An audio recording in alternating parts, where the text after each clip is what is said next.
My name is Amy Marroquin. Marroquin is another way to pronounce that. I am the Director and Senior Hydraulic Engineer for the Surge Control Division of Blacoh.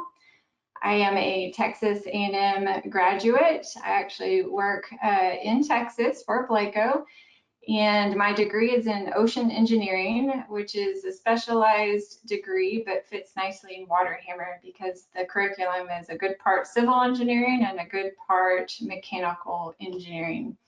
I've been in oil and gas industry, in the plant industry in my area, and I'm happy to be presenting water hammer today. A little bit about the company of Blacoh, just a headquarters, or summary, excuse me. Our headquarters are in Riverside, California. However, we have employees and fabricators positioned all over the United States and some employees even internationally. Blacoh Industries is comprised of two divisions, which we call Blacoh Fluid Control and Blacoh Surge Control. Blacoh Fluid Control Division was founded in 1976 by three gentlemen, Bob Blair, Gary Cornell, and Floyd Haynes, whose last names, when you put them together, form the name Blacoh. And what they did was they saw an obvious need to mitigate pulsation in the positive displacement world. And so they developed a line of pulsation dampeners. And that whole product line then expanded into the different products that you see here, such as spill stops and back pressure valves and pressure relief valves. Around 2015, Blacoh expanded their product offerings by taking a step further into the wild world of water hammer and developed two primary products for larger scale fluid applications. Those products are surge vessels, also called hydropneumatic tanks, and also a special pressure measurement device called a transient pressure monitor. And we'll touch on both of those products today. Okay, so for today, we're going to talk about the baseline. What is water hammer? We'll go into some definition, physics, some examples and calculations, and we'll also provide some sort of next steps, where to go from here. But before we dive in, I want to take an opportunity for us all to consider the many areas in our lives where our understanding has evolved over time. And here's some easy examples when we're kids, some things that seemed one way and then they ended up being a different way as adults. So for example, you've probably been told as a kid, don't make that face, it's going to get stuck like that. Or maybe you were a little apprehensive to eat the black watermelon seeds because you might think that watermelon's going to grow inside of you. Maybe you've questioned Santa Claus. That might be something. In grade school, you might have learned, hopefully you learned, that heavier objects do not fall faster than lighter objects. I myself only personally realized and learned that peanuts are actually not considered nuts at all, that they're considered legumes. And I have a young family, I have 3 kids, and one or more of them might still think that they came from Amazon. So there are things that they will grow to learn that are different than the way they started. And here is a more relevant example of something that is fun to question. And so this is an actual pipeline event.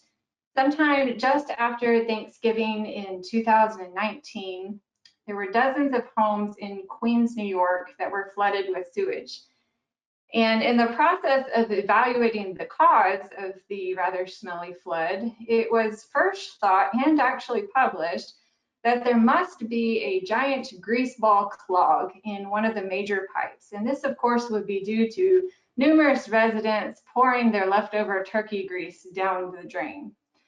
And it was later discovered that a buried 42-inch reinforced concrete line had actually collapsed after only 32 years of service, which is a good amount of time, but that pipeline was intended to last at least 100 years. Now, when it comes to pipeline integrity, one of the known enemies is age and corrosion. We can all visualize an old corroded pipe being dug up, and we can appropriately conclude that a significant portion of the piping systems do in fact have pipes in this old corroded state. And in many cases, when we're evaluating failures, root cause analyses, they stop there. Their pipes are old, they're corroded, end of story.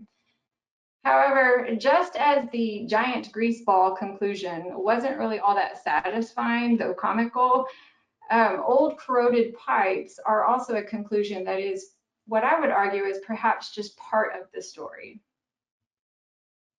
In the case of this next incident, old pipes were definitely a large part of the story. This incident occurred in 2014, and there was a large pipe that had ruptured and had flooded the UCLA college campus in California.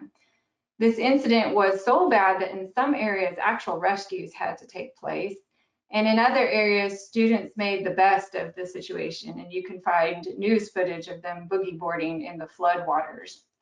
Now, in my research of this particular event, I was not able to find any sort of public technical analysis, but I was able to learn of certain aspects of the incident that helped me have a broader view of the system as a whole. I was able to learn that the system was estimated to be flowing 75,000 gallons per minute, good amount of water. The pipe that ruptured was a 30-inch steel pipe that had been in service for 93 years. There was another break on the same street in 2020, and it took 5.5 hours to shut the water off. That's a lot of boogie board time.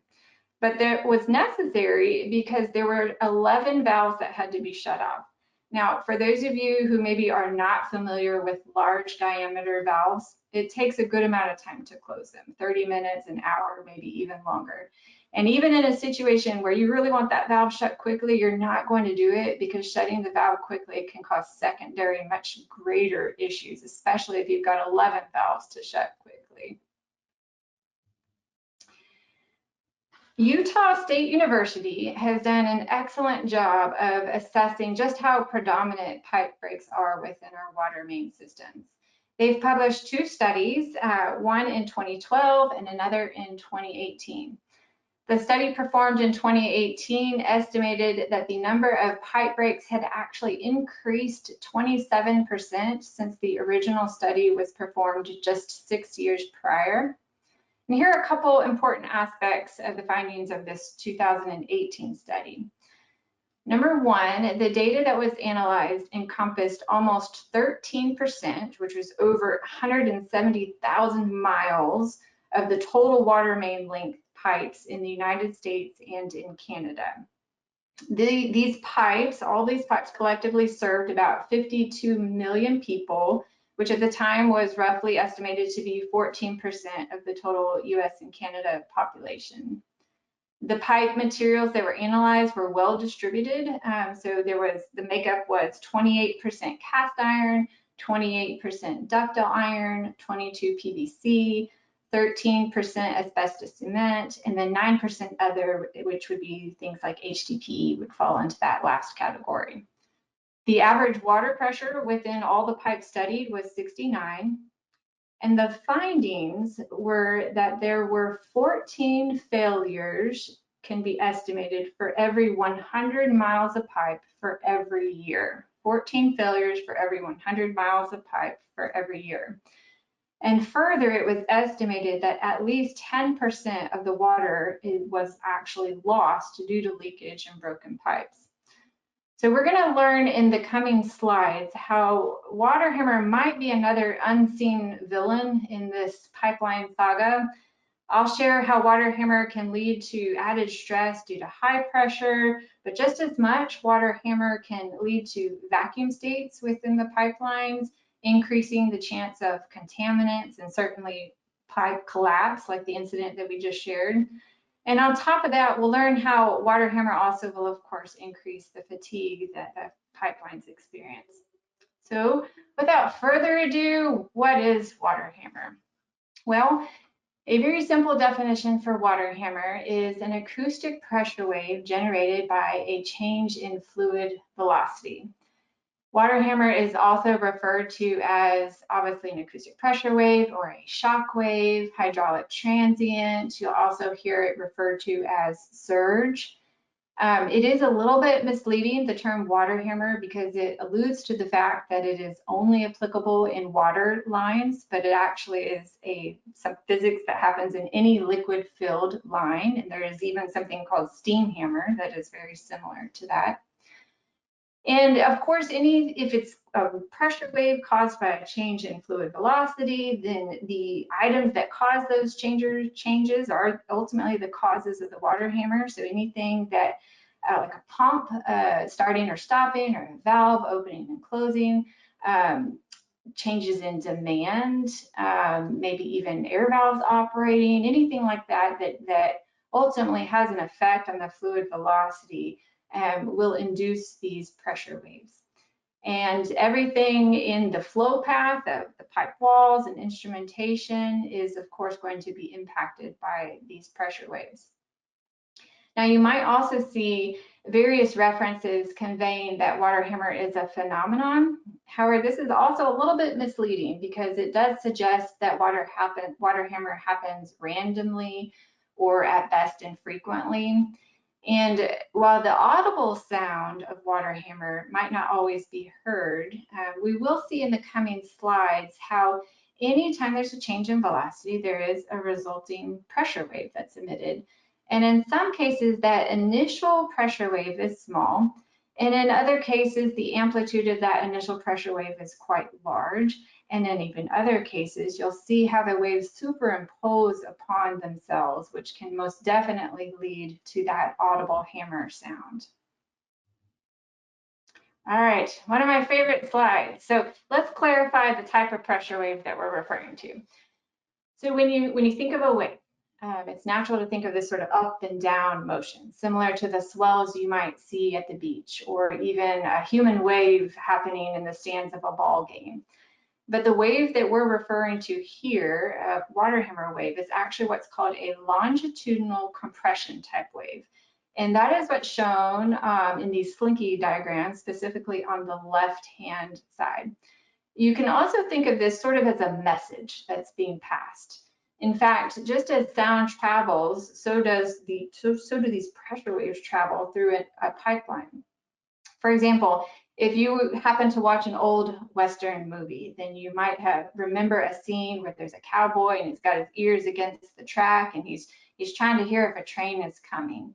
Now, as he does that, the train tracks themselves are not necessarily moving, but on a molecular level, you could argue that the steel is actually moving. And as the sound wave travels through the steel, each cross-sectional interface of molecules bumps into the next interface of molecules, and then it goes back into place. And like a domino effect, the molecules just keep getting bumped further and further down the tracks, carrying that sound wave. Okay, now we're going to set a few expectations. So with any topic, we can dive into the scientific weeds. And if you're here for that level of water hammer detail, you are by default a very cool person. However, I do want to let you know that this is your disclaimer that you might leave here a little hungry for more. The good news is, as Jen mentioned, we'll have more webinars and we can even direct you to more technical references outside of this water hammer webinar that will hopefully satisfy your technical heart's desire. But for today's purpose, we're going to try to keep it practical. So while so far we've only really introduced water hammer, in the next slides, as we get a little bit more into technical detail, we'll do so with the intention of addressing what is most helpful for the average engineer. In fact, in the water hammer world, there is a rather famous Professor Thurley who says it best when he says, "The pursuit of a better understanding of surge phenomena leads almost inevitably to more complex equations and more sophisticated solutions, a situation which is in marked contrast to the needs of the average practicing engineer who prefers design charts and simple, although approximate laws and equations." So we're going to try to keep the context of today's webinar in this realm.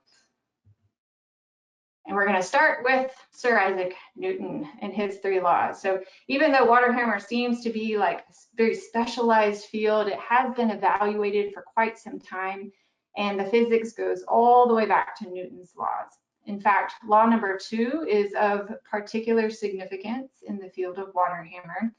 This is the famous F equals ma equation, or force equals mass times acceleration. Acceleration, as I'm sure you know, is the rate of change in velocity, and momentum is often described as mass in motion or mass times velocity. Considering this in a pipeline application, greater force is exerted on a piping system for systems that have more mass and or systems that have greater changes in velocity. The other laws, of course, are also relevant. In fact, the unbalanced force of friction, for example, considering law number 1, plays a huge role in dampening the pressure waves. In fact, if you have ever witnessed the audible sounds of water hammer, the reason that you only hear them briefly is because they become quickly dampened by friction. If your pipes had a voice, they would want you to pay particular attention to law number 3, because it is the fluids container, aka the pipes, and all of the associated support that bear the brunt of this law. In other words, it's the responsibility of the pipe and the other components in the fluid path to provide a resultant force when this responsibility is not met, that is when you have failure. After Newton, the rest of the A team, there have been several water hammer wizards that have or are contributing to our understanding of water hammer. For example, in the late 1700s, Lagrange, he was analyzing the compressibility of the fluid and studying its effect on the flow.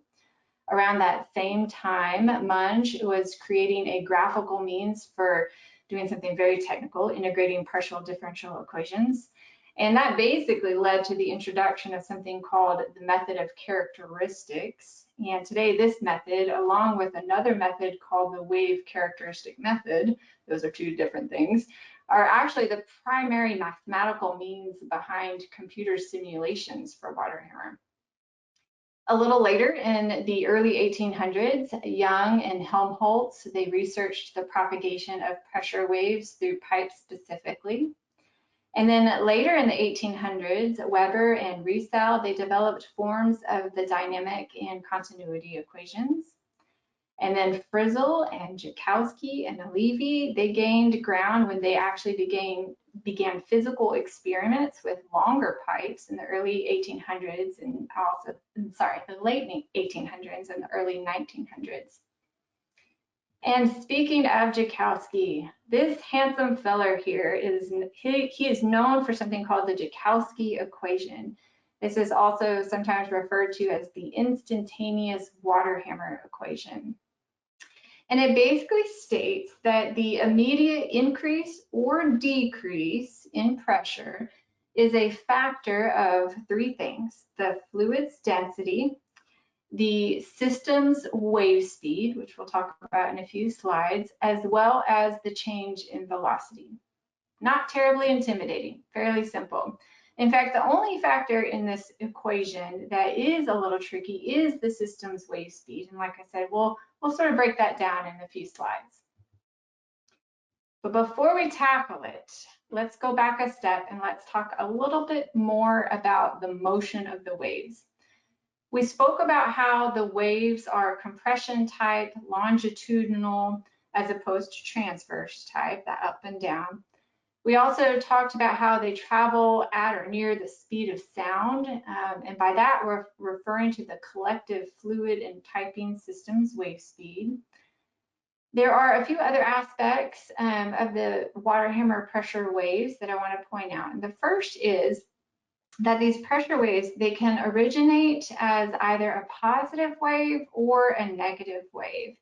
And the diagram that you see here on the right-hand side of the screen is what is depicting this. So you've got something what we refer to as an inducer, which might be a pump or a valve, but something that's physically changing the velocity of the fluid.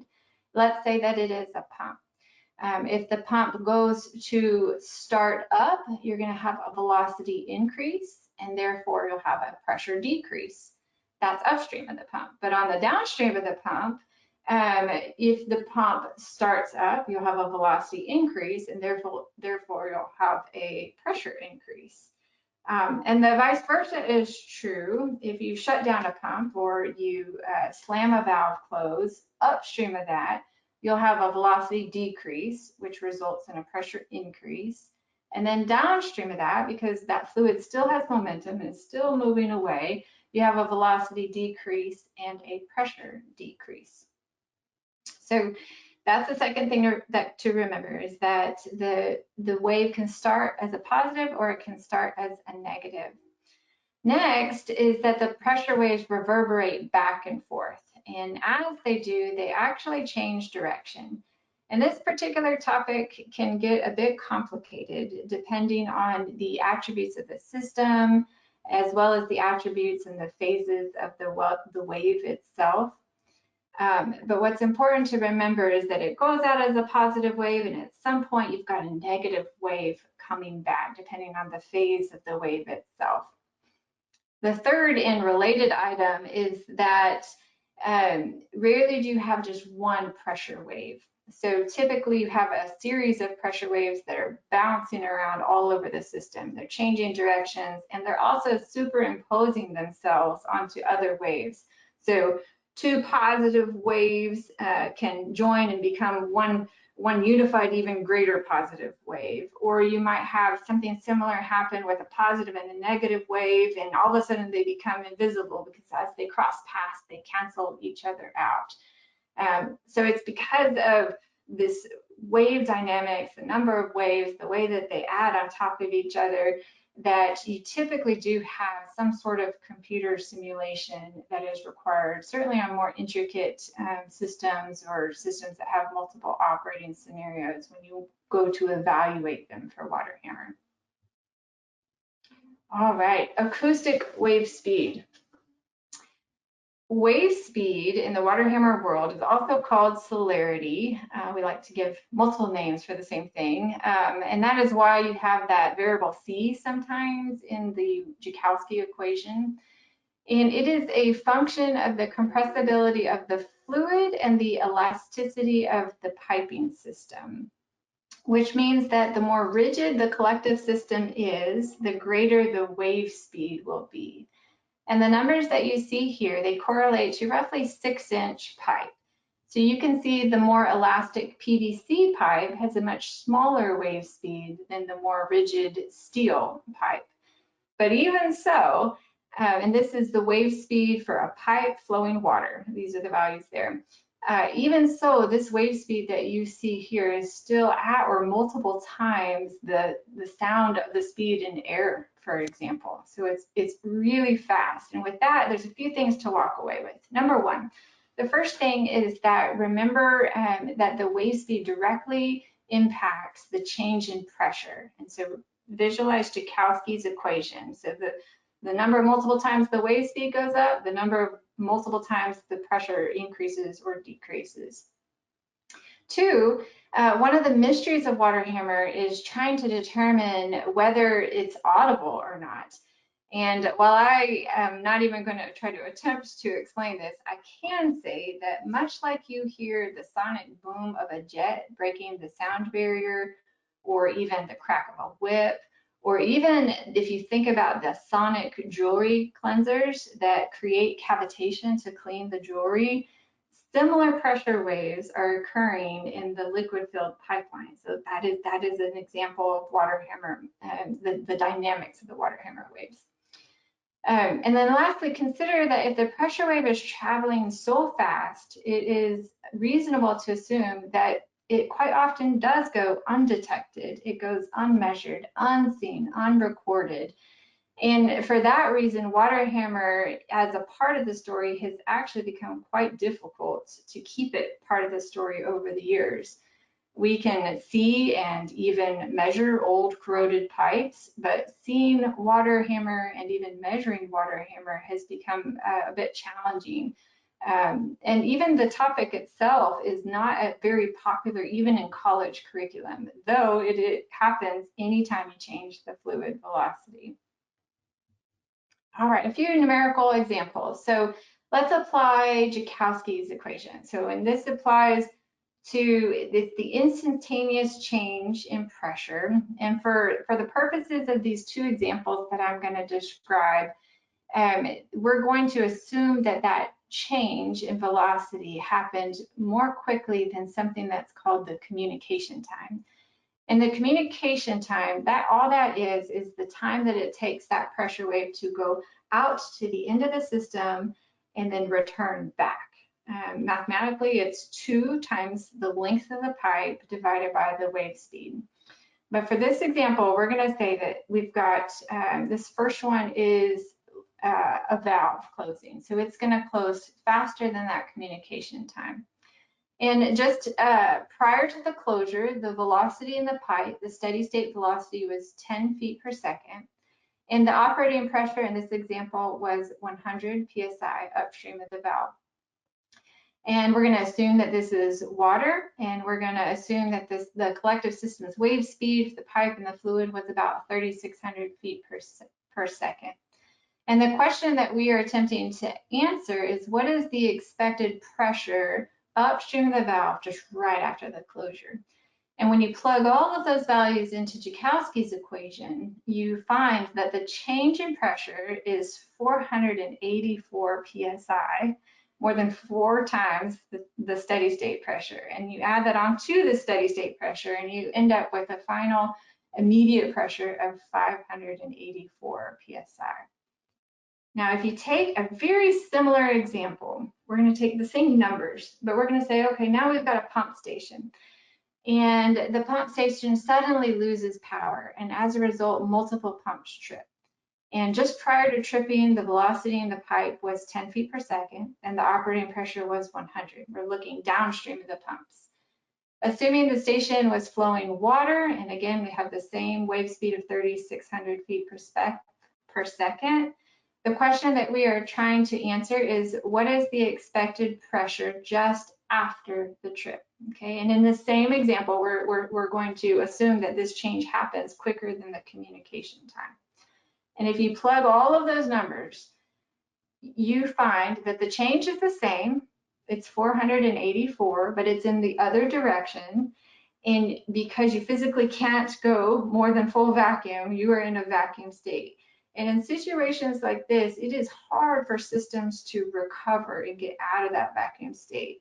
And this is why a lot of times you'll see, and we'll show this a little bit later in the presentation, a lot of times you'll see large vessels, surge vessels, at a pump station just after the pump header. It's for this reason, because it's expected that the pump station at some point is going to lose power. And when it does, we need some sort of means of not going into full vacuum right at the header. And that means for the application that we'll talk about is for a surge vessel to sort of give liquid into the system so that you don't go into that vacuum state. All right, so we've talked about 2 scenarios. We've talked about high pressure and we've talked about low pressure. And on the low pressure side, again, we have 2 risks. We've got drawing in contaminants, and then we've got the risk of actual implosion of the pipe.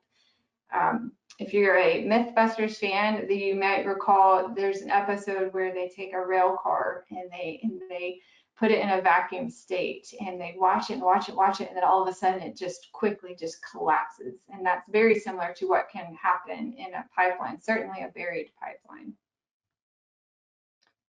Okay, so let's talk a little bit more about some of the problems on the low pressure side. Specifically, let's talk about contaminants. So there are all kinds of contaminants out there. I will tell you that for our water main systems, it's just impractical to check and measure and regulate every single possible contaminant.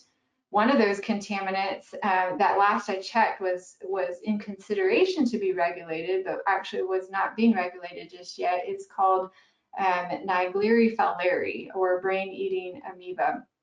And this is one that's really difficult to actually contract. It's much more common to contract this if you swim in a stagnant lake or something. And it actually is only contracted through the nasal cavities. So if you ingest it, it's not contracted there.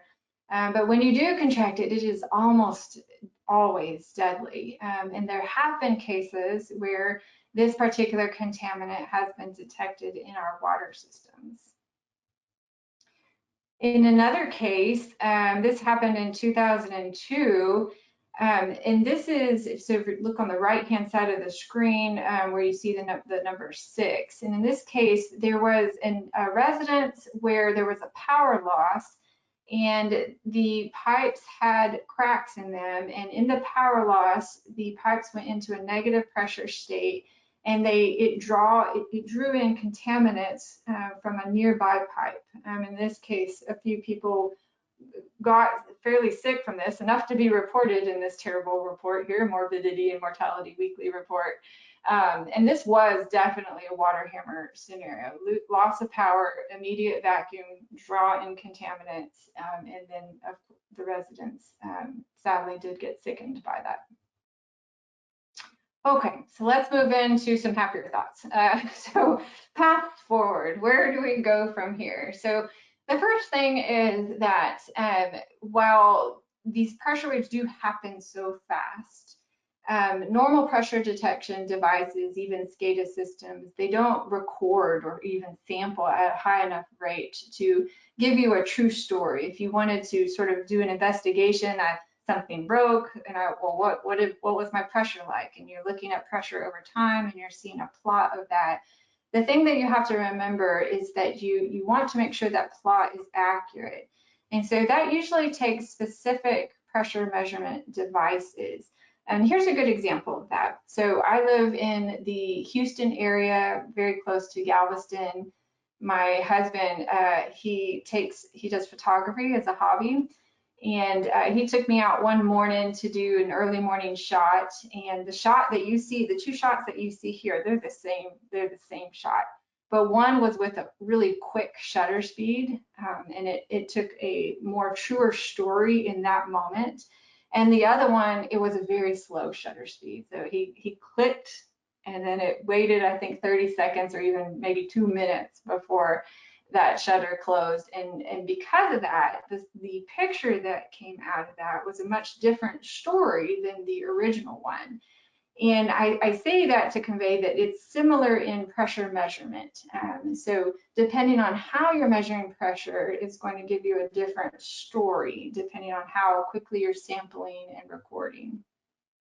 And here's a fun example. So one of our team members, as I mentioned at the beginning, one of our products on the surge side is something called a transient pressure monitor. And one of our team members, he took this device and he hooked it onto his washing machine. And what this device does is it samples the system for pressure. And it's smart in that it can infer or can deduce when there's a sudden change. And when there's a sudden change in pressure, it goes into record mode. And so this particular device had 2 inputs, and one input was recording at 1 time per second, still fairly fast. And the other input was recording at 100 times per second. And that's the input that is in blue there. And he let it record over time. And you can see that he captured lots of valves closing on his washing machine. And when you zoom into just one of those spikes and you draw out that data to see it more on a granular level, you can certainly see a different story told by the 100 time per second record rate as opposed to the 1 time per second record rate. And the reason that this matters, and I'm going to go back all the way back to the beginning of this, where we're looking and assessing pipes and we're looking at these incidents and accidents, is because there's always more to the story. Yes, age is probably top of the list of the issues that we have on our water mains and other pipelines. But the actual pressure dynamics, physics that's happening in those pipelines is still part of the story.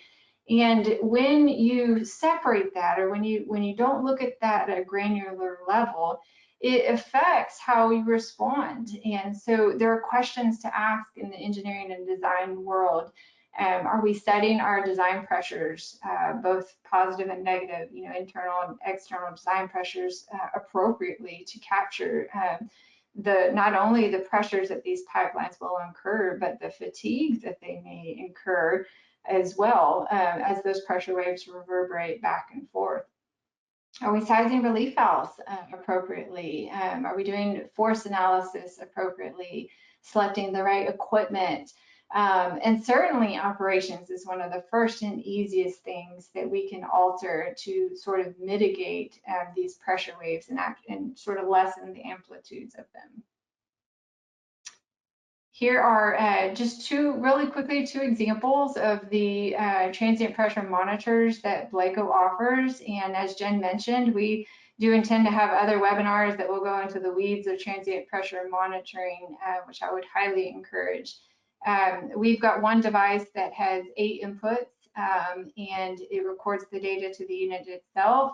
Another device that has 2 inputs and is cloud-based, that both are available. Okay, second step in a path forward would be modeling.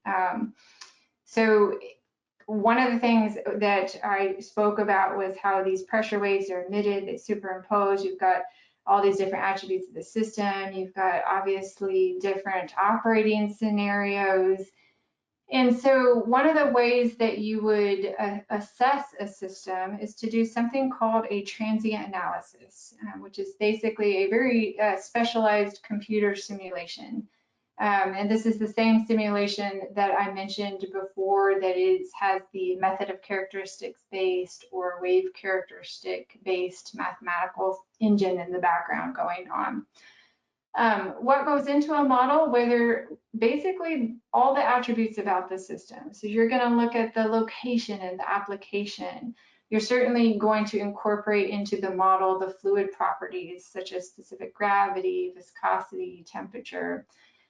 You're going to incorporate the piping layouts, the elevation changes, certainly the lengths of the pipe, certainly the pipe diameter and the wall thickness. You'll incorporate attributes about the pumps themselves, the pump curves, the pump inertia, the different attributes of the valves. And that's something that's important, especially if you are analyzing for water hammer associated due to a valve closing. You want to make sure that you are appropriately modeling or simulating that valve. They all have different CV characteristics and their effect on flow as they change.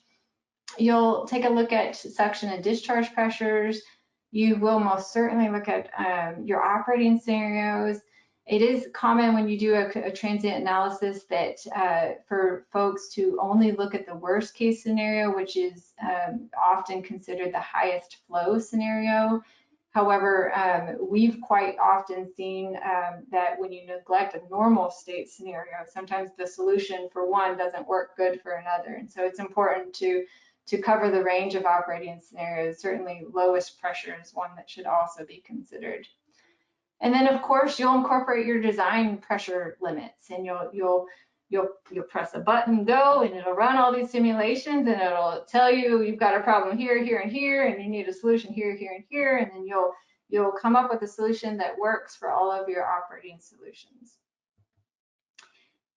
And interpreting the model, it depends on your role. So you might be somebody who is the modeler themselves, or you might be a project manager who is just looking at the report, or even an owner. So how do you interpret the model? And I will give a nod here. Blacoh does have a technical paper just giving an overall summary of the modeling process itself and what to look for depending on your role if you have a report like this. But at the basic level, there are things that you might look at, which are, has the modeler accurately captured all of the system details? Is this the pipe material that I have? Is this the length? Is this the right elevation changes? And to what extent do you review that is of course dependent on your role. Another thing that you want to make sure to look at is, have all of the appropriate operating scenarios been looked at and considered? And then you're going to start to look at risk. What are the minimum and maximum transient pressures with no mitigation? And are they acceptable? Or if you're looking at a worst case scenario, you might have to ask, well, is this scenario likely? I've been involved in a project where the criteria were 9 different pump stations that the criteria for designing the system was to consider all 9 pump stations tripping at the same time. And while that wasn't a likely scenario, it was one that was on the table to consider. And then certainly you're going to look at the recommendations and you're going to find which ones are feasible. What are the maintenance requirements? What are the costs and things like that? Now, as we move into the next few slides, I will just mention briefly that if you have the handouts, these next couple slides might be just slightly out of order, but don't worry, they're the same slides. But the next thing is, well, how would you mitigate the surge? And there's all kinds of options there. One, the easiest thing to mitigate is a change in operations. And so setting power loss aside, maybe you do incorporate a VFD on your system to more stretch out the change in time that you would ramp up a pump or ramp down. Or maybe you slow the closure of a valve, and maybe you've been closing it really quickly all this time, and you know that you can stretch it out. You can even study the characteristics of the valve and close it the first 80% quickly and maybe the last 20% more slowly, depending on the attributes of the valve, or vice versa. Maybe you've got some bandwidth to increase or decrease the pressure. You might even have the capacity to change pipe materials. Maybe you don't need steel. Maybe you can go to something more elastic. And this is something to consider because a lot of folks want to strengthen their system. Well, I need to beef it up so that it can withstand the water hammer. And a side effect of that, unfortunately, is that by increasing the rigidity of the system, you are also increasing that wave speed, which is also increasing the magnitude of that pressure wave amplitude. So that's something to consider. You might be able to modify the equipment. On the pump side, I will tell you that, of course, there's a big effort on the energy savings. And so a downside of that is that you get pumps and motor systems that have less inertia to them.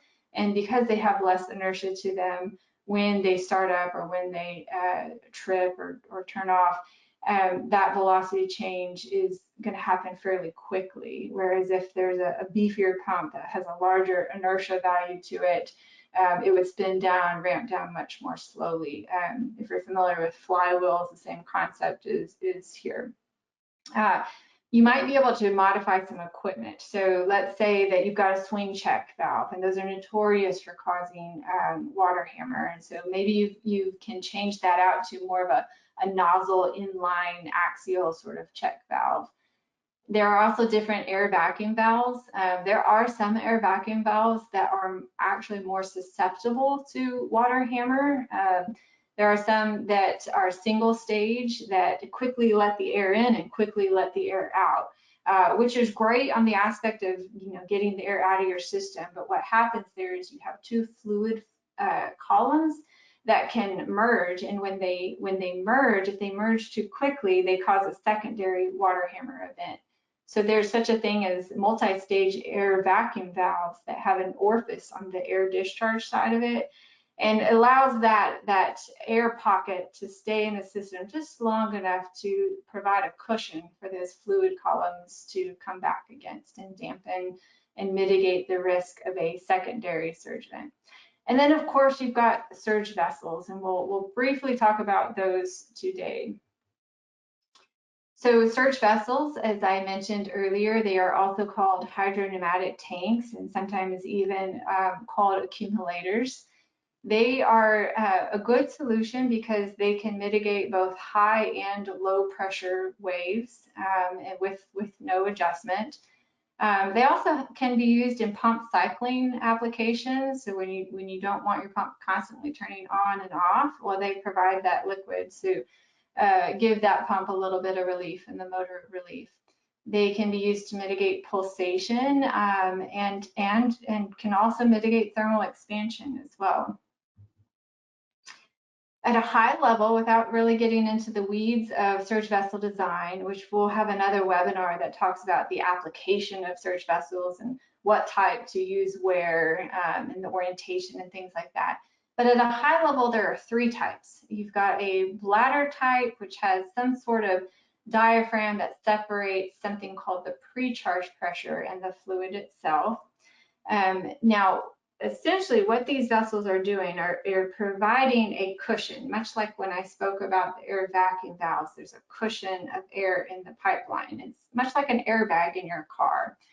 And when you hear the term pre-charge pressure, what that is referring to is the charge of the gas inside the vessel when it has no liquid inside of it. Generally speaking, the dipping tube is a little bit different.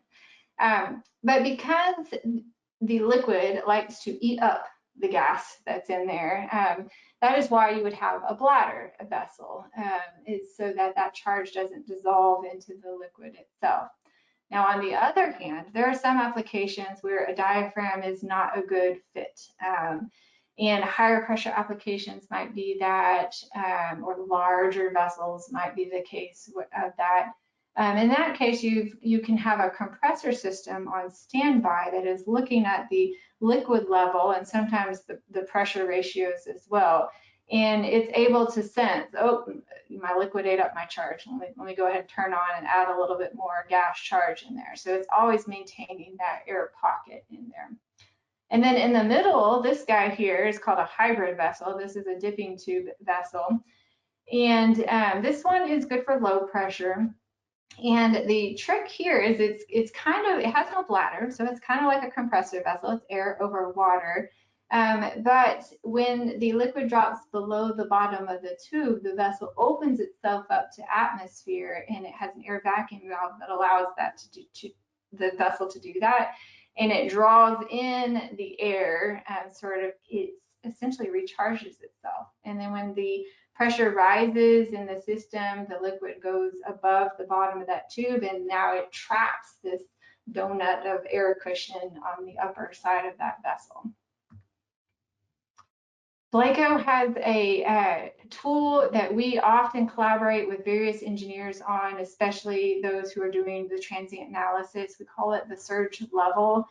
It is one of the things that a lot of engineers, the challenge is they've got to select the right surge vessel, they've got to make sure it's the right size, and then they've got to look at the right pre-charge pressure. And so there's a lot of iterations in that process, and that's something that's discussed in one of the technical papers that I mentioned earlier.